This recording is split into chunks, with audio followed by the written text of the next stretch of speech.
The strength of a nation's currency is based on the strength of that nation's economy. And the American economy is by far the strongest in the world.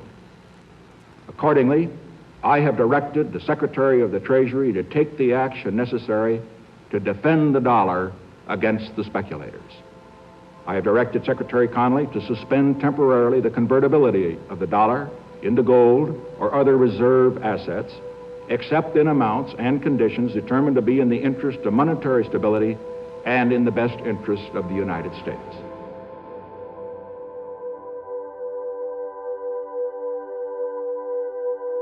August 15th, 1971 will stand as an important event in economic history for many, many generations. In fact, hundreds of years from now, people will look back to that day.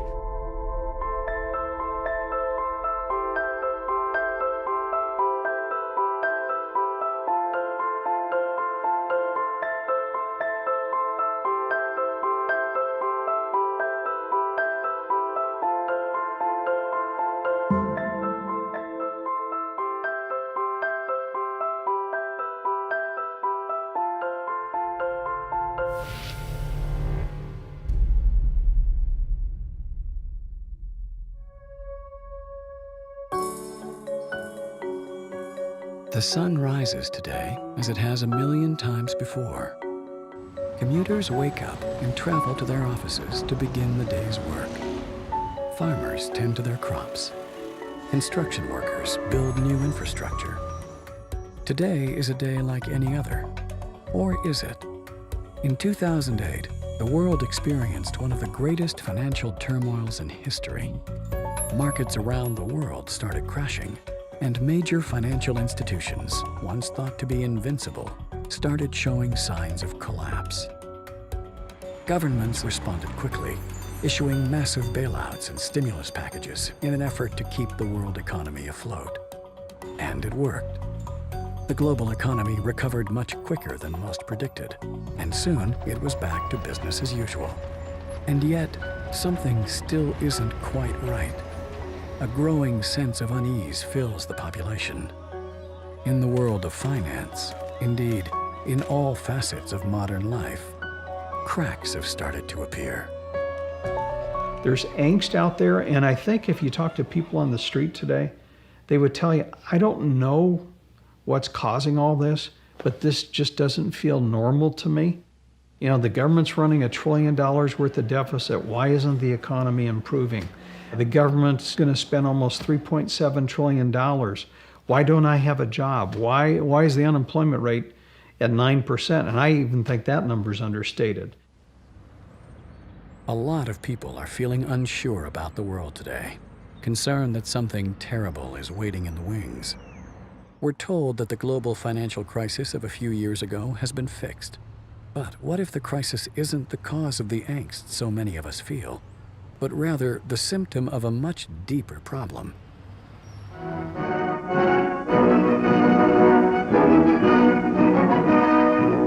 At Bretton Woods, New Hampshire, delegates from 44 allied and associate countries arrived for the opening of the United Nations Monetary and Financial Conference. Our story begins in 1944. With World War II coming to an end, the Allied nations met at Bretton Woods, New Hampshire, to create a new financial system which would stabilize the world once the war ended. With America poised to enter a golden age of prosperity, the U.S. dollar was chosen as the world's reserve currency. The Bretton Woods system was created after the Second World War at the Bretton Woods Conference in New Hampshire. And rather than using gold as the means of exchange between countries, as was the case under the old gold standard, the dollar was going to be used. The dollar was chosen because back then it was as good as gold. Under this new system, countries agreed to fix their currencies to the U.S. dollar, and the U.S. dollar would be tied to gold at a price of $35 per ounce. This meant that countries around the world could trade their currencies for U.S. dollars, which they could then exchange for gold. This created a system where all currencies were essentially backed by gold. To avoid the logistics of shipping physical gold across the world, when countries did exchange their currencies for gold, it was usually stored safely in the U.S. Under the Bretton Woods system, you could exchange your currency or your dollars for gold. Now, it only applied to foreign countries and central banks.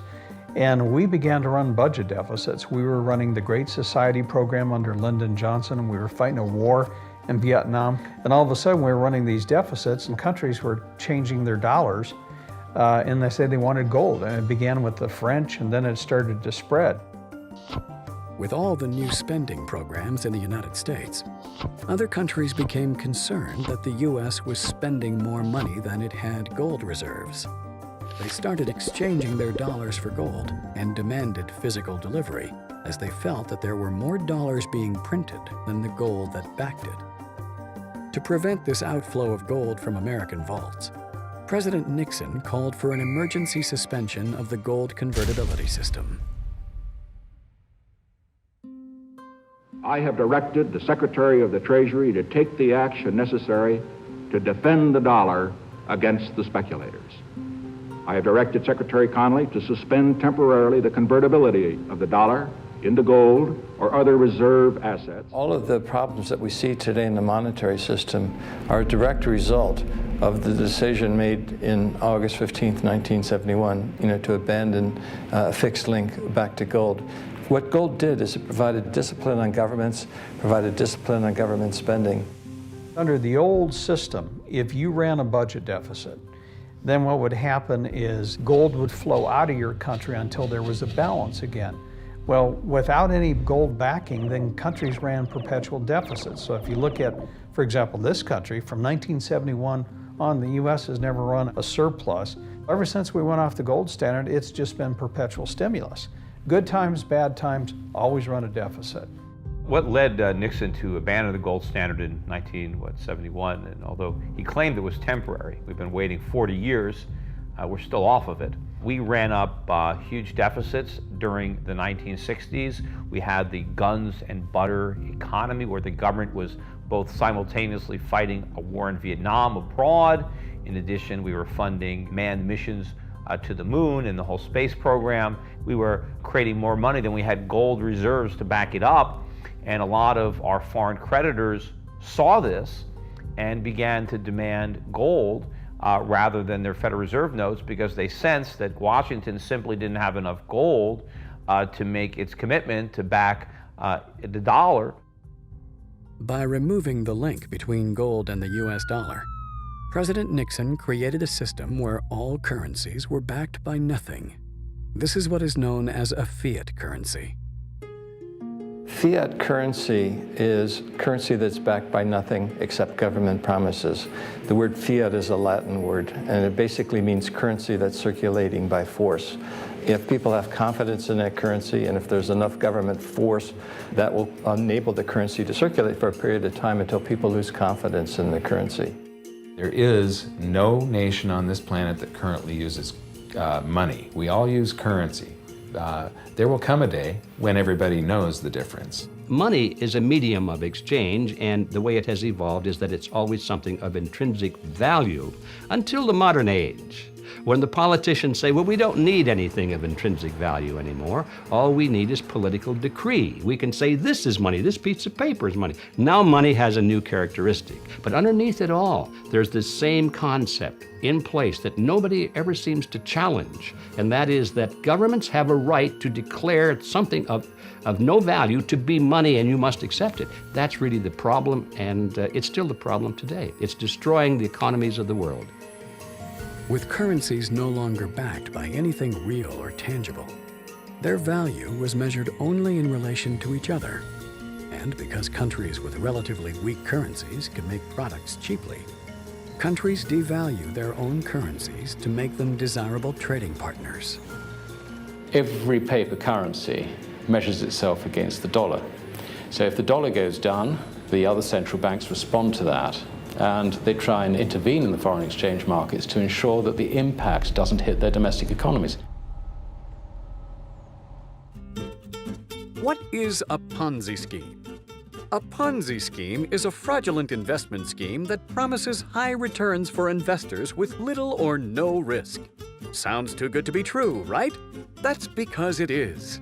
In a legitimate investment scheme, The money invested is used to build wealth, typically through low-risk ventures like stock or real estate portfolios.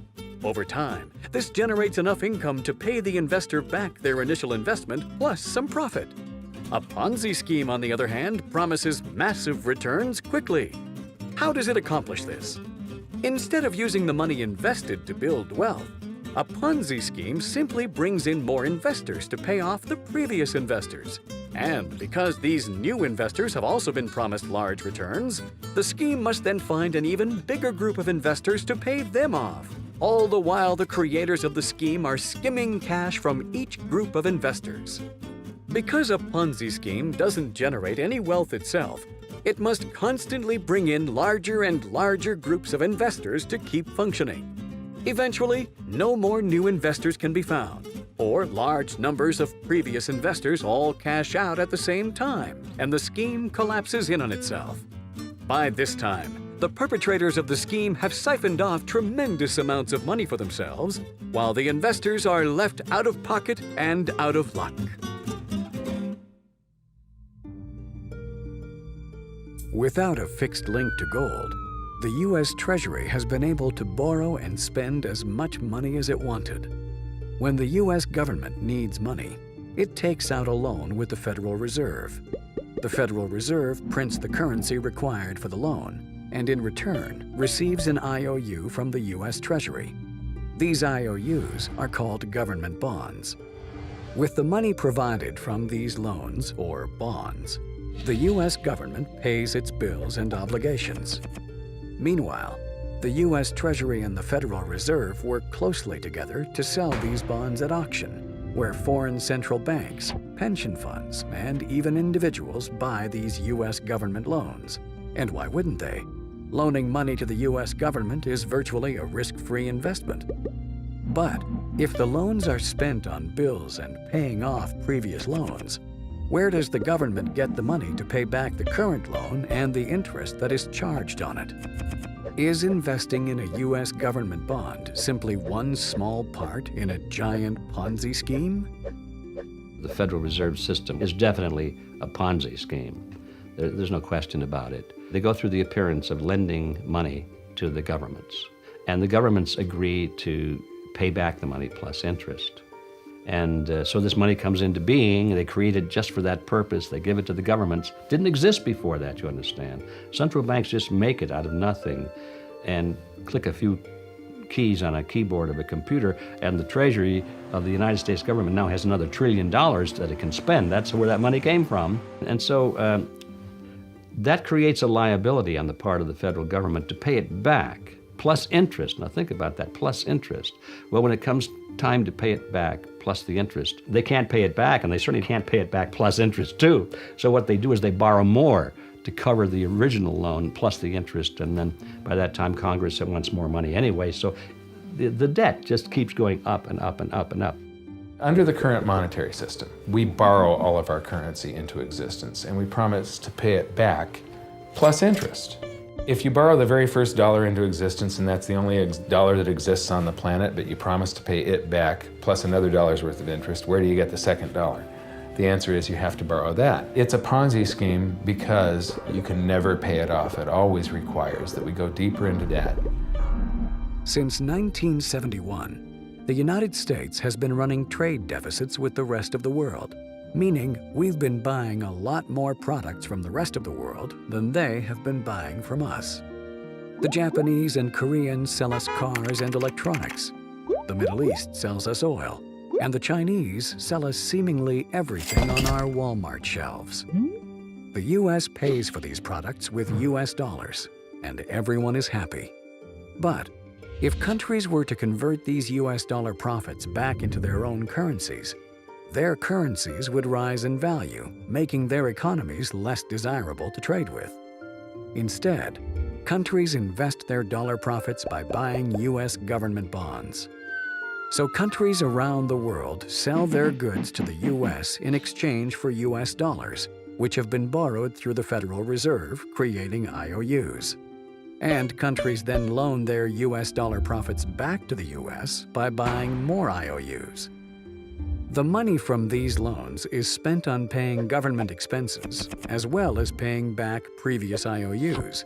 But in order to do this, larger and larger loans must be made in order to pay back the principal and the interest.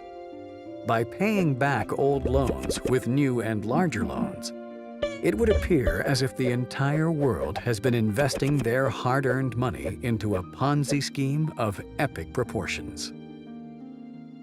In this business of creating money for federal governments and national governments around the world, if they didn't keep creating new money in larger and larger amounts, the whole thing would crash, because that's where the money comes from to pay off the previous loans. It's the new loans. So that's why it's a Ponzi scheme. It's a classic Ponzi scheme. In order for the U.S. economy to function, we have to borrow more and more money from the rest of the world. And the more money they loan us today, the more money they have to loan us in the future. And if they ever stop loaning, the whole thing collapses and we can't pay them back. Every Friday night, Julia's job is to compare the grocery prices of our neighborhood stores for Saturday morning shopping. There are 5 big neighborhood markets within a couple of blocks of our house, and Julia spreads her shopping around, going where the prices are lowest and the quality best. Remember when a chocolate bar cost $0.25? When you could fill your car up for $5 and feed a family of 6 for $35 a week? Whatever happened to those days? Without anything tangible backing currencies, governments could borrow and print as much currency as it wanted. This has gradually led to the value of our currency being eroded. With the creation of all this money, that dilutes the value of all of the dollars that were out there before, so that the purchasing power of the dollar gets crowded down, and we used to be able to buy a gallon of gas for 31 cents. Now it's hitting around $5. The average guy in the street is affected by inflation because of the loss of purchasing power. And as a consequence, his standard of living is declining if he can't keep up with the inflation rate. In many measures of a standard of living, Americans today are actually worse off. You can take my grandparents. My grandmother never worked, despite the fact that my grandfather was a carpenter. And they had 8 children. Could a carpenter, somebody without even a high school diploma, just working in a blue-collar job, support a wife and 8 kids today? Not a chance. With inflation rising faster than incomes, people were forced into more and more drastic measures to maintain their standard of living. With each new day, the work of a family begins again. When we went off gold backing of the dollar, what used to happen prior to that is the husband went to work, the wife stayed at home, raised the family. Because of inflation in the 70s, the wife went to work. So now you had 2 incomes that were necessary to produce and buy the same goods and services. In the 90s, we stopped saving. The savings rate basically got down to 0 because people were spending. They couldn't save in order to buy the same goods and services. Then we got to the last decade. The wife was already working. The savings were down to 0. They borrowed money. And so we've gone from 2 earners getting rid of our savings rate to borrowing money to keep pace with inflation. The average person is now forced to borrow well beyond their means, getting themselves deeply into debt. At first, this was to maintain a nice standard of living, but slowly, it has become necessary just to survive. By printing so much currency and devaluing it so heavily, it would seem that governments are essentially levying a hidden tax on their people. Central banks try to say that 2% or 3% inflation is a good thing, and they make that a target. Well, it's still a tax. Why is 2% inflation or 3% inflation better for the country than no inflation? You'll be told, of course, that it's better than deflation, and you'll be told that people like to feel that their money or their jobs or their wages are going up by 2%, at least it's something. Well, in fact, that 2% is robbery, and what they get is going down by that amount. We are experiencing inflation these days. I mean, yeah, they say the CPI is up whatever it is, 2 or 3%. I mean, anybody who's alive knows that inflation is well beyond that, probably running double digits. The purchasing power of the average person has been deteriorating drastically. But in order to disguise this, governments have been skewing the figures in their reports to make it seem as if inflation is much lower than it really is. There is this curious distinction made, which most people don't understand, between core inflation and headline inflation. The core inflation is the basic 2% target, which doesn't matter. And the headline inflation is once you include all such of things like energy prices and sudden tax rises and the rest. Well, the inflation rate is skewed. They use all kinds of contrivances to make the inflation rate look lower than what it really is. If the U.S. government were using the same CPI model that they did when President Carter was in the White House in the late 1970s, the inflation rate today in the United States would be 9 or 10%. That's how badly the currency is being debased. Now, the reason why they do that is there are a lot of inflation-adjusted responsibilities that the U.S. government has to pay out money to, for example, people on the Social Security system on an inflation-adjusted basis. If they keep the inflation rate low, according to their own statistic, that means they're paying out less. That means the government budget deficit is less. A thriving metropolis, Toledo is one of the world's greatest glass processing centers. In Akron, the state's 5th largest city, that story deals primarily with rubber. Akron is the rubber manufacturing capital of the nation and the world. Her very name is synonymous with rubber. In a global economy where currencies are measured only against each other, countries are able to artificially lower the value of their own currency, making their industries more competitive. A country with a weak currency can make products cheaper, causing entire industrial centers to move overseas. This effect has been seen countless times in cities around the world, some of which still haven't recovered from the loss of their industrial base. I think the guy on the street he's kind of frustrated. They go, gosh, I went to college, I don't have a job, I can't get a job, I spent all this money, I've got student loans, it's costing me more to live. The Fed is telling me there's no inflation, yet I go to the store and I see the price of milk going up, eggs, meat. I pull into a gas station, it's costing me more for gas. They don't really understand how all this affects them on a personal level. And that's why I think they're frustrated, because there isn't an educational system that explains that, look, when you print money, when you have nothing backing it, and when you debase it, you have all the side effects that you see. Higher inflation costs, corruption, cronyism, all the things that have been in headlines that we've seen over the last 4 or 5 years. The protest movements are an interesting phenomenon. A lot of people are terribly upset with Wall Street. They're upset what's happening to their purchasing power. They're upset with the news that they hear of the fact that the executives of these giant banks are getting $1 million bonuses at the same time they're dipping into the pockets of the taxpayers to get all this bailout money. And so they're angry. Unfortunately, people are demonstrating against the crisis, the economic crisis, and yet at the same time they're demanding more welfare, they're demanding more medical benefits, they're demanding more state control and regulation of their lives, they're demanding more money being created and pumped into the society. They don't realize that those are the very things that have brought them onto the street in the first place in their anger.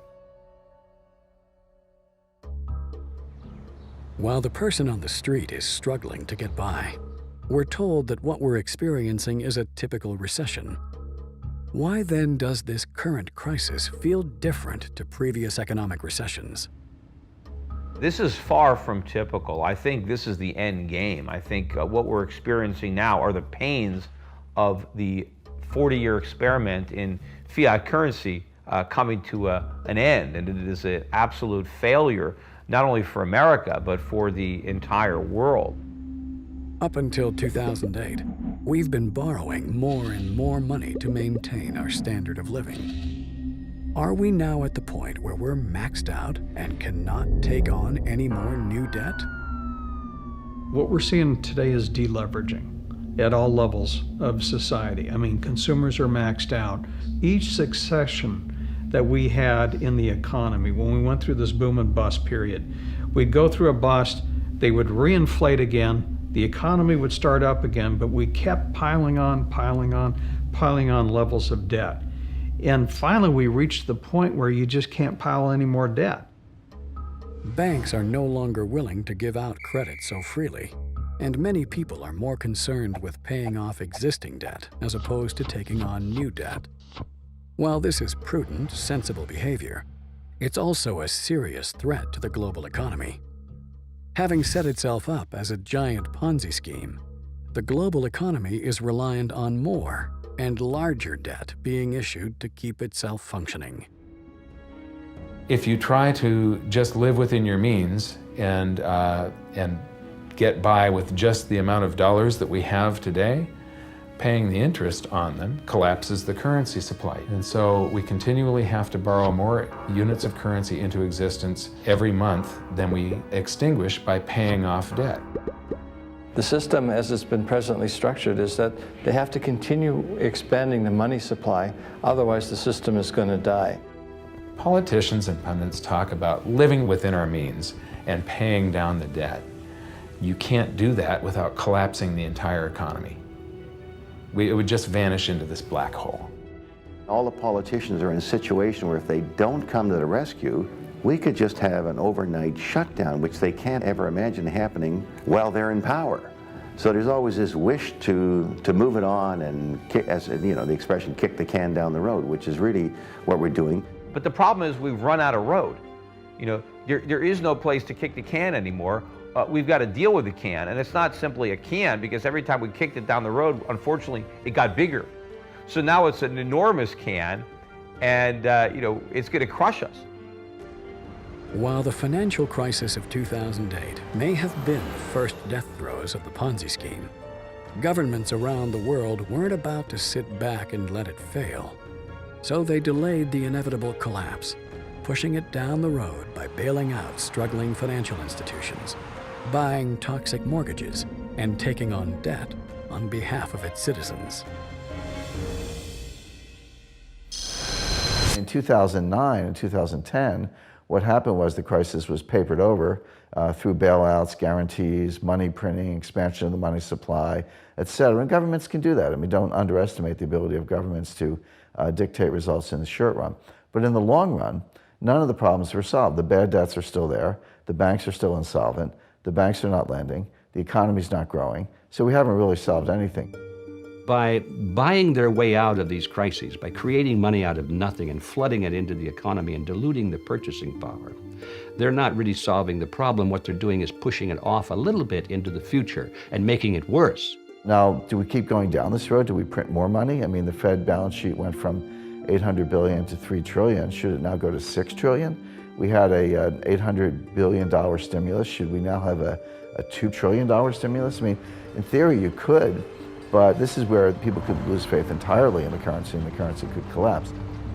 The Federal Reserve's money printing exercises may help prop up the economy in the short term, but what are the consequences of money printing on such a large scale? I think you're going to see a very rapid decline in the value of the dollar in a matter of days, whether it's 20%, 30%, 40%. A lot of people have been buying the dollar as a safe haven. You know, when they find out that there's no safety there, in fact, they need a safe haven from the dollar. I mean, right now the dollar is benefiting from the fear trade. Well, what if the fear trade is afraid of the dollar? Aside from causing an enormous amount of inflation, the Federal Reserve's reckless money printing exercises also run the very real risk of creating a worldwide loss of confidence in the US dollar. I think a currency crisis is highly likely, but it'll be very difficult to know exactly what will cause it and when. I think it'll be something unforeseen. It could be a natural disaster, it could be a political shock, it could be just a general loss of confidence. It could be something as simple as a treasury auction that goes bad, there's no buyers, and all of a sudden the interest rate starts to go up. Then the financial players, the big hedge funds, start to react to it, dumping dollars. Then all of a sudden you have foreign central banks that begin dumping dollars get me out. And when that happens, just like that. At some point, just like all Ponzi schemes, the participants wake up to the con, they don't want to participate anymore, and the whole thing implodes.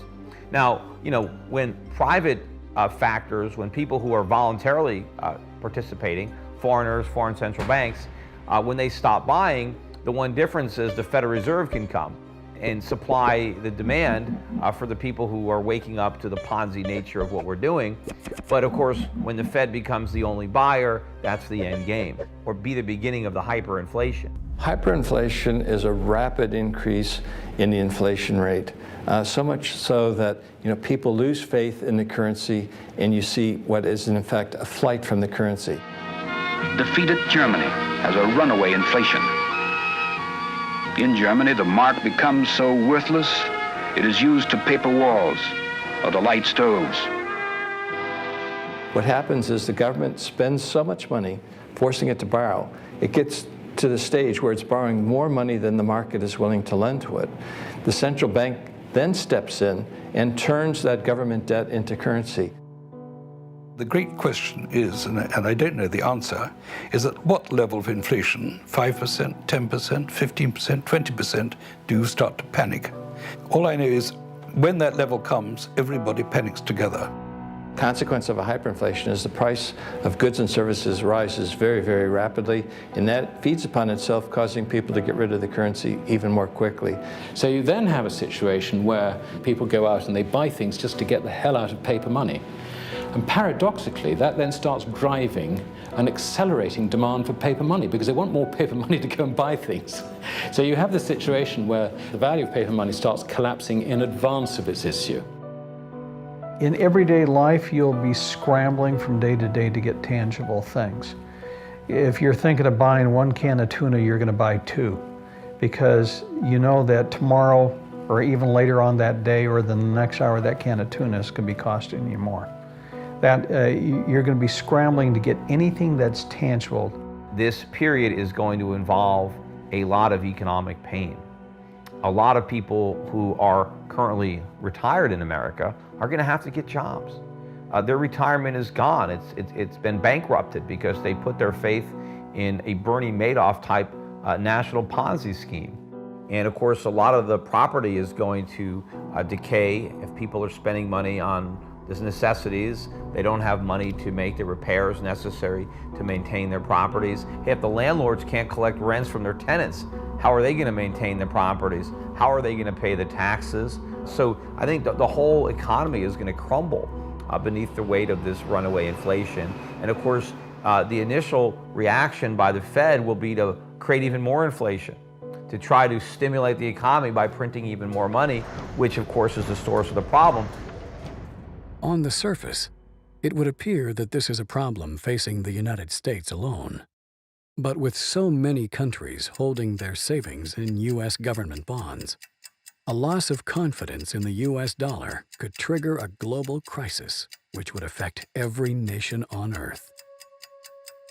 If the US dollar hyperinflates, the implications are really profound because you can go to a country like Zimbabwe and see the impact of a hyperinflation. But what happens when the world's reserve currency hyperinflates? We've never been in this situation before. It's impossible to predict, what the outcome is going to be. But logic suggests that if the US dollar hyperinflates, most if not all of the currencies of the world will also have severe economic problems because at the end of the day, the reserves of all of these currencies are basically dollars.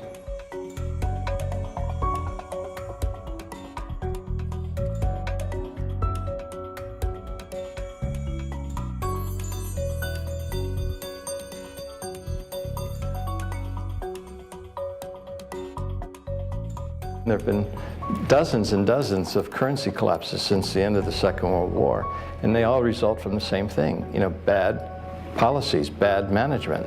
And the U.S. right now is pursuing bad policies. Central bank is doing a bad job managing the currency. And as a consequence, it's inevitable that the dollar is going to collapse. It's on this road that I call the fiat currency graveyard.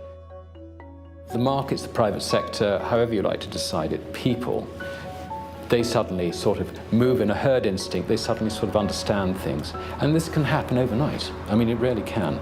So the timing of this is, I think, very difficult, if anything, impossible for us to say. But I would point out that there is the danger that, I use a metaphor, one morning we will wake up and find that we are in a very different world. It may not be one morning, it may be a week, a month, I don't know. But when it happens, I think it'll happen quite quickly, and we won't really be able to predict when. Hyperinflation may be one of several scenarios facing the world today. But history has shown us that whenever a nation tried to run its economy using an artificial fiat system, the end result is always the same: disaster.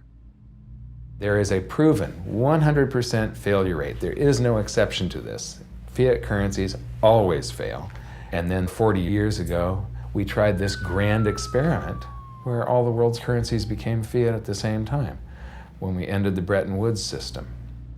The world is going to have to extricate itself from this monetary system based on the dollar, because if you want to back your currency, you have to back it with something. You can't back it with nothing. You know, I always think of that old Superman movie where the first one where Lois Lane, you know, she falls off the top of the building and Superman catches her.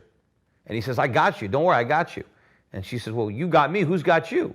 Well, that's the dollar. Who's got the dollar? It's not Superman. The dollar can't fly on its own. The dollar used to be backed by gold. It was gold that had the dollar. It's like everybody has tethered their ships to the Titanic of currencies. And so we're all going to go down.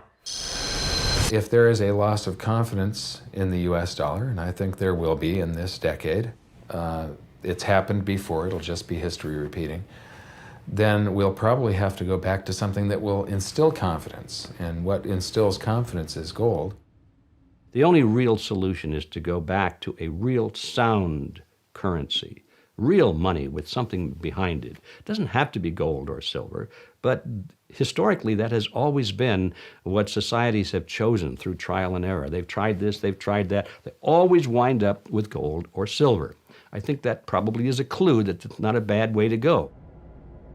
With all the uncertainty facing the world today, a return to a gold-backed economy would seem logical.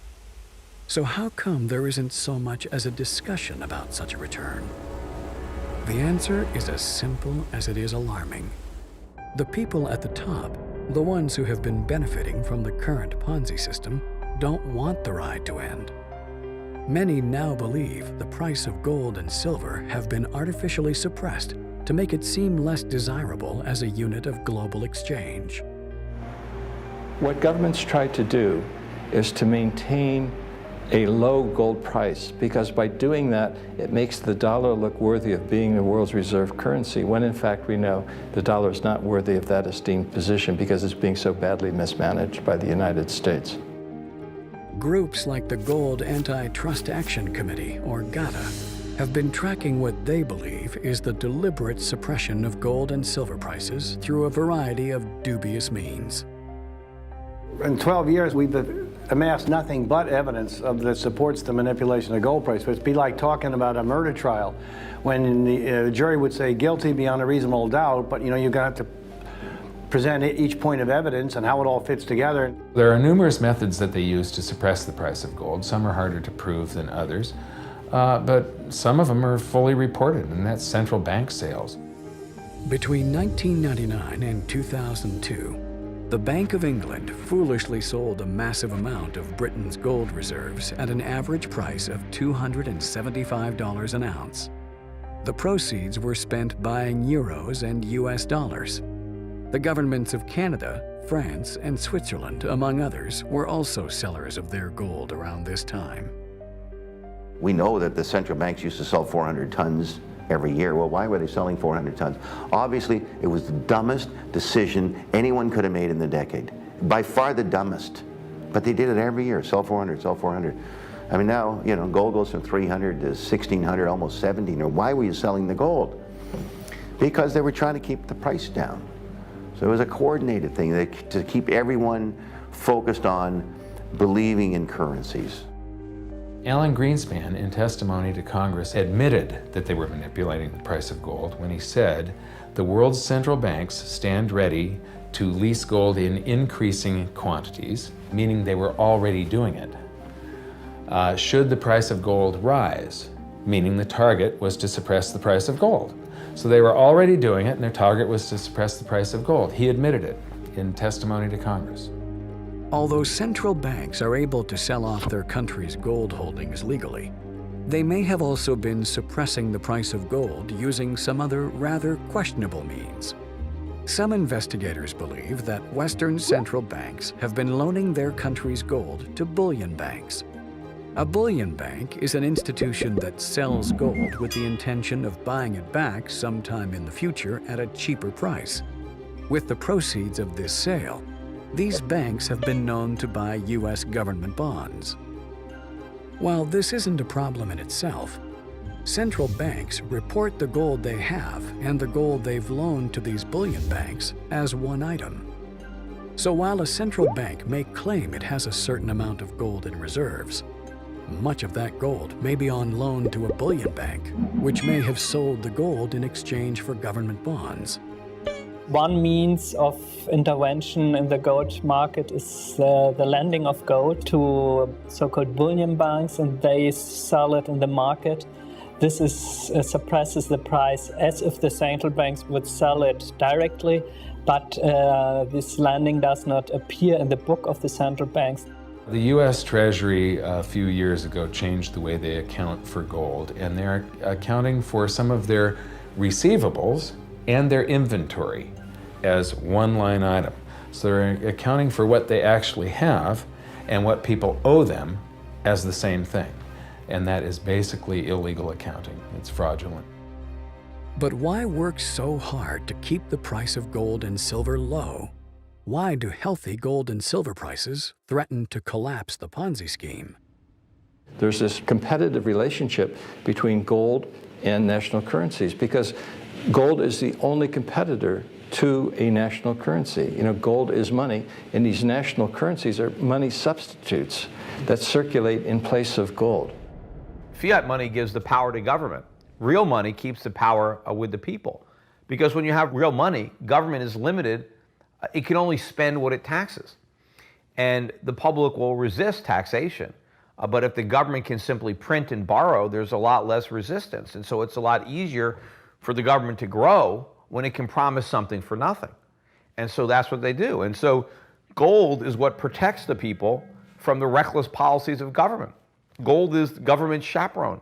The government wants to be able to do whatever it wants. Gold stands in its way. So yes, gold is an enemy of big government, but it's a friend of freedom. It's a protector of individuals from government. Gold's a competitor to the dollar. When it's going way up, it's a threat for inflation. It's a barometer of the well-being of the United States. Look at gold screaming now and the world's falling apart. So it calls attention to how bad things are. So the U.S. government has an interest, Wall Street, the politicians, to keep the price suppressed. Wall Street doesn't want you going down to a coin dealer buying gold and silver coins. They want to sell you paper. The government wants to sell you paper. So I would say it's the government and Wall Street. Gold in the hands of people is the way you control government. Governments cannot create money out of thin air. If it's gold, they can only create paper out of thin air. And if they can create paper out of thin air, they can use that paper to wage wars, or they can use that paper as a political contrivance to enrich their friends. And as a consequence, governments have been fighting gold all century long. Despite this desire to keep gold and silver down, the recent instability in the markets has seen the demand for gold and silver skyrocket. This, in turn, has exposed a deeper problem within the central banks. The problem the central banks in the West now face is that they have sold an awful lot of gold to try and suppress the price of gold.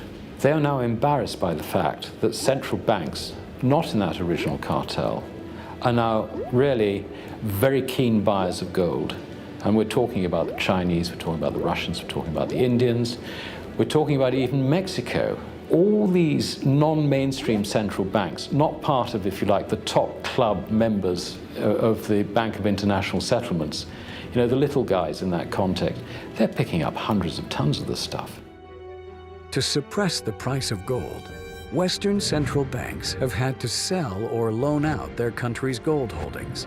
But because the gold they sell rarely leaves their vaults, no one can be certain they aren't selling or loaning out more gold than they physically own. If this is true, then this could be one of the biggest scams ever perpetrated in history. A massive con perpetrated not by individuals, but by entire governments. This central bank gold, most of it sits at the New York Federal Reserve and the Bank of England. So it's in the basement of these two places, and it doesn't actually move. When a country is doing international settlement, they basically take a bar off of this pile and put it on that pile. Or they'll just change the labels, or it's just a book entry, it's accounting. Except there's been some pretty creative accounting on all this gold, and I doubt very much that I don't think all of it is there. The question remains, if everybody, especially the big players, wanted all of their gold delivered at the same time, it is physically impossible to do it.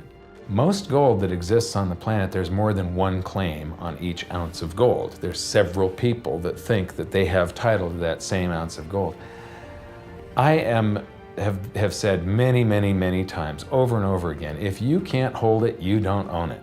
The game can't go on forever because sooner or later people are going to demand their physical gold or silver, and that already is happening. The lack of accountability in gold sales by Western central banks hasn't been a concern so far. But as more and more buyers of gold have started to demand physical delivery, central banks that have oversold or loaned out their country's gold will find themselves caught in a major scandal.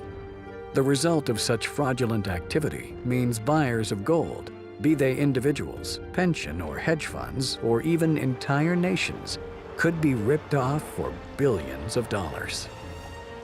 It's a little similar than the Murdoch scandal here at Fox News in London, the Madoff scandal. I mean, it's a very incestuous relationship between press, big money, and the politicians. And unfortunately, these things don't get correct until they blow up. Madoff blew up, Murdoch blew up. The gold market is going to blow up, and I think will be a bigger scandal than either of them because it's a worldwide financial situation.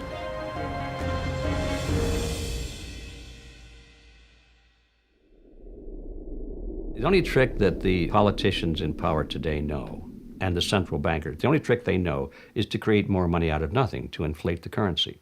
They have no other trick. So as long as we keep looking to them to be our leaders and solve the problem, how can we expect anything else? That's the only trick they know.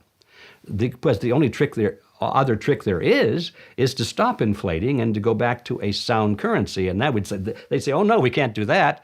And the reason they can't do that is because it would put them all out of business. They wouldn't be able to continue the Ponzi scheme. Even with cracks forming in the current financial system, the only solutions offered by governments are in fact just more steps down the road to disaster. But while a single person may not be able to save the world, there is still something you can do to protect your family and yourself. You cannot turn to a Ponzi schemer and ask him to run a real business because he doesn't know how. So you can't turn to all of these Ponzi schemers in government who are inflating the currency and say, well, let's solve the crisis in some other way, because they don't know how. So the solution is to quit depending on the same people with the same mentality to solve our problems. If governments won't go back on a gold standard, individuals can go back on the gold standard all by themselves. Politicians can create fiat money at will. That's why it's fiat. So why would you want to put your faith in that? Put your trust in politicians and bureaucrats and central bankers when you could just have something real that has intrinsic value, that is scarce, and that is going to remain scarce. Would you rather have gold or a fiat currency? And we see what's happening in the world, and obviously people are starting to figure out that gold was likely to sustain its value way more than a piece of paper is.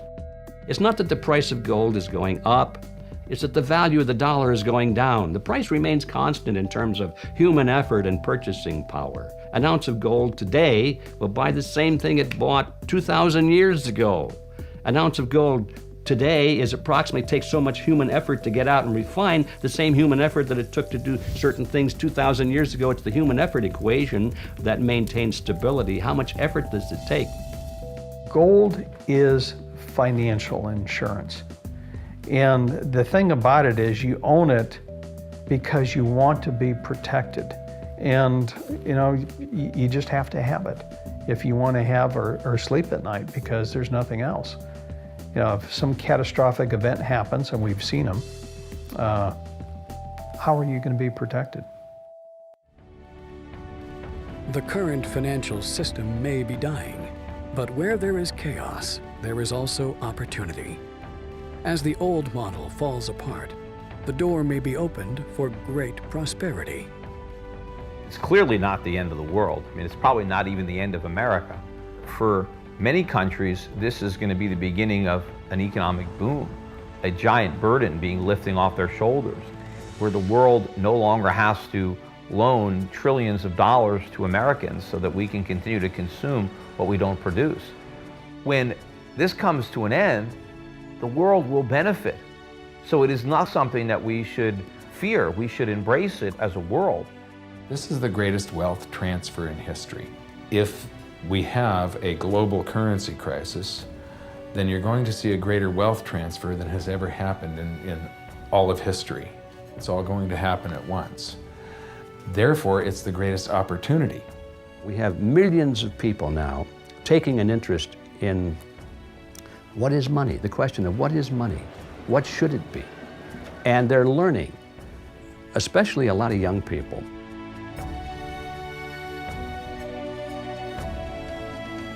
The sun will rise tomorrow, as it has a million times before. Commuters will wake up and travel to their offices to begin the day's work. Farmers will tend to their crops, and construction workers will build new infrastructure. But will the world they live in still be the same? In 2008, the world was given a wake-up call. The biggest financial crash in human history was delayed by the same poor decisions that brought it about in the first place. What that massive bailout bought us was not a solution, but merely time. Time for the people responsible to wring the last few dollars out of a dying system. But also, for those able to see the cliff edge approaching, time to protect themselves and their families from the imminent plunge. And in the end, that time may prove to be the most valuable commodity of all. There are these brief moments in history where the safe haven asset for the last 5,000 years simultaneously becomes the asset class that has the greatest single potential gains in purchasing power. We're in one of these cycles right now where money is the best investment. Get out of currency, buy money, and you're probably going to be able to buy a whole lot more stuff later. But the best thing that people can do of all is really to take on their own responsibility for getting financially educated. This is the most important thing. Don't let the banks and the brokerage houses and other people guide all of your decisions. Find out what's going on for yourself. Empower yourself.